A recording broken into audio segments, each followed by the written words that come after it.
Halo kakak, berhubung ini adalah kisah novel jadi kemungkinan video dan narasi tidak sama, dukung like, komen dan subscribe kakak, semoga bisa terhibur, selamat mendengarkan. Chu Jiangye mengeluarkan raungan marah, dan dengan kekuatan keras tangan kanannya, dia merobek darah lengan kirinya dan menyapu. Pada saat ini, lengan kirinya sepertinya telah menjadi pena barunya. Pada saat yang sama, wajah Chu Jiangye juga pucat, dan dia juga menggunakan metode yang lebih jahat, menggunakan darahnya untuk menulis beberapa kata kematian berwarna merah darah berturut-turut. Kemudian dia menyapu ke arah Xiao Yan, dan menggunakan tulang putihnya sendiri untuk menekan tubuh Tuan Surgawi 10.000 bintang. Dalam pertempuran sebelumnya, berapa banyak kerusakan yang dialami Xiao Yan. Jadi sekarang kekuatan yang dia berikan sekuat mungkin, tetapi ini sudah menjadi batas anti-inflamasi. Jadi kekuatan makalah ini juga sangat kuat. Bang bang bang Chu Jiangyan melompat keluar dari kata kematian merah darah meledak dan pingsan saat menyentuh jari tulang Xiao Yan. Pada saat ini, Chu Jiangye tampaknya telah benar-benar membalikkan wilayahnya dengan Xiao Yan. Salah satu metodenya akan rentan di depan Xiao Yan. Dalam sekejap, itu runtuh dan hilang. Meskipun Chu Jiangye telah menggunakan metode seperti itu, dia tidak bisa menghentikan Xiao Yan untuk terus jatuh dengan jari gu emas yang mempesona. Tidak heran klan Genshin Impact ingin diberantas, itu jelas hanya keabadian dewa ketiga, tetapi itu bisa meledak dengan kekuatan yang begitu menakutkan. Chu Jiangye menggigit ujung lidahnya lagi dan menyemprotkan darah esensinya sendiri, dan dengan seluruh kekuatannya, dia menulis kata mati yang lebih besar, dan sekali lagi meledak ke arah jari kaki tulang Xiao Yan. Pada saat yang sama, Chu Jiangyan tampaknya telah membayar harga yang mahal. Dia jelas tahu bahwa penilaian yang dia buat pasti tidak akan salah, selama dia bisa menahan serangan Xiao Yan, dia akan bisa memenangkan ujung panah yang kuat. Selama aku menggendongmu, kamu pasti akan mati, dan jika kalian bertiga tidak membantuku dengan cepat, waktunya pasti akan direkam. Chu Jiangye sepertinya tidak menyangka bahwa setelah mengalami pertempuran seperti itu dengan Yao Nantian dan mereka bertiga, Xiao Yan masih bisa meledak dengan kekuatan tempur yang begitu menakutkan, dan saat ini, dia harus meminta bantuan Yao Nantian dan ketiganya. Namun, ketika Chu Jiangye mencoba menemukan ketiga orang ini, mereka sudah menghilang. Sekarang saya memikirkan kita, Chu Jiangyan ini sangat sombong, dan ada banyak harta karun. Jika Anda dapat menggunakan tangan reinkarnasi yang mulia Tuhan untuk memusnahkan mereka, Anda akan membawa mereka berdua untuk dikalahkan ketika saatnya tiba.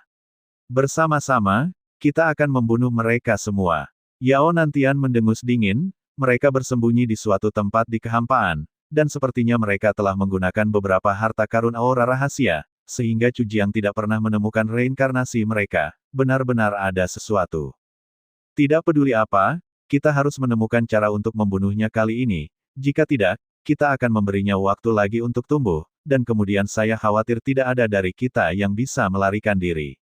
Yao Nantian berkata, meskipun Gua Binglei dan Tian Luolan tidak berbicara, mata mereka telah menjelaskan bahwa posisi mereka adalah untuk mendukung arogansi Chu Jiangyan seperti yang dikatakan Yao Nantian. Jadi ditakdirkan bahwa mereka bertiga tidak akan bergerak untuk membantunya. Pada saat ini, wajahnya pucat, dan tulang jari emasnya terbungkus dengan kekuatan ganas, menyelimutinya dengan gila-gilaan. Chu Jiangye mengangkat kepalanya dengan susah payah, kekuatan ini benar-benar mulai membuatnya sedikit sulit untuk bergerak. Sialan ketiga orang ini benar-benar menghitung bahwa Lao Su Guangsheng lebih baik daripada laporan tepat ketika kekuatan menakutkan Xiao Yan mengalir masuk. Chu Jiangye mengangkat tangannya dan melambai, dia mengirimkan pena kematian yang retakan, dan ekspresi wajahnya terlihat bahwa dia sangat tertekan, tetapi sekarang tidak ada cara yang lebih ampuh untuk memblokir serangan anti-inflamasi, hanya menyelamatkan nyawa adalah hal yang paling penting. Pena kematian terbang keluar dalam sekejap, dan retakannya menyebar dengan cepat.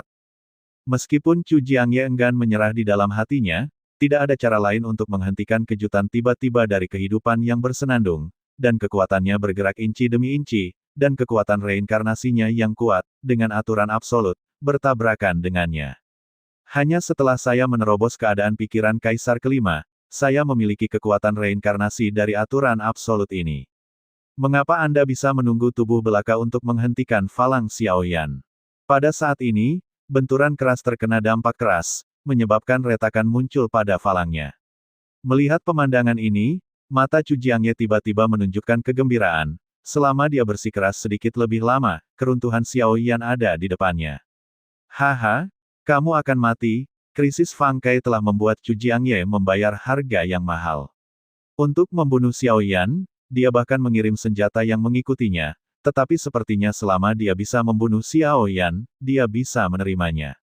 Dibandingkan dengan Yao Nantian dan mereka bertiga, perbedaan Chu Jiangye adalah bahwa dia memiliki niat membunuh yang nyata terhadap Xiao Yan, dia sendiri ingin membunuh Xiao Yan, bahkan jika aku mati, aku akan membawamu pergi. Tulang lurus, setelah jeda sebentar, itu meletus lagi dengan kekuatan yang luar biasa, dan kekuatan reinkarnasi yang dipancarkan oleh kehidupan lampau sebenarnya tersebar oleh kehidupan.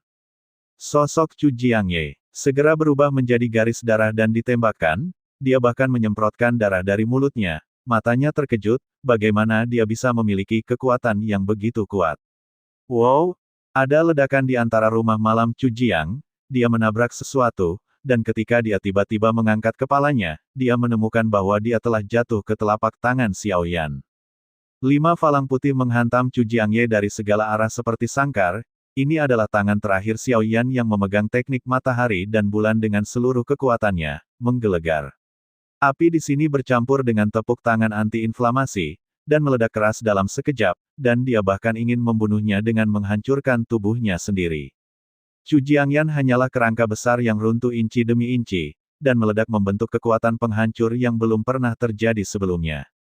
Saat dia mencoba membunuh tulang Chu Jiangyan sepenuhnya dengan gerakan membunuh seperti itu, sosok Xiao Yan juga melesat ke belakang.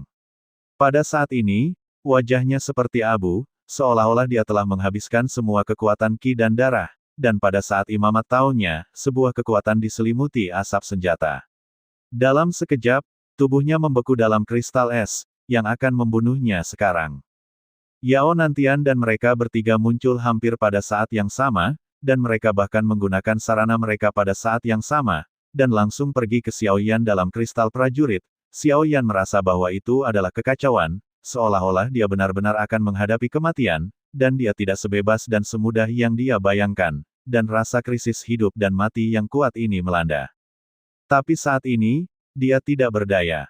Namun, pada saat ini, pangeran merasakan ada yang tidak beres, dan dia segera bersiap untuk berangkat untuk menyelamatkan Xiao Yan tepat ketika sosoknya hendak bergerak, tiba-tiba sesosok muncul di depannya, dan telapak tangannya berada di bahunya. Pangeran tiba-tiba berkeringat dingin, bencananya, biarkan dia selamat dari bencana ini, dan bayangan variabel muncul, itu adalah Ye Beijing. Dia menghentikan pangeran yang hendak bergerak, yang terakhir memandang Ye Beijing dengan kaget, dan kemudian mengangguk. Rasa penindasan wanita ini, hanya pangeran yang tahu bahwa dia tidak berada pada level yang sama dengan semua sosok yang muncul di sini. Dia sangat kuat, satu orang bisa membunuh semua orang di sini. Terima kasih sudah mendengarkan kakak dan yang sudah subscribe. Untuk yang belum subscribe yuk subscribe kakak. Semua cerita sudah Mimin simpan di playlist supaya bisa kakak ikuti. Bila suka cerita Mimin jangan lupa subscribe channel Mimin dan share channel Mimin ke seluruh penjuru benua. Terima kasih.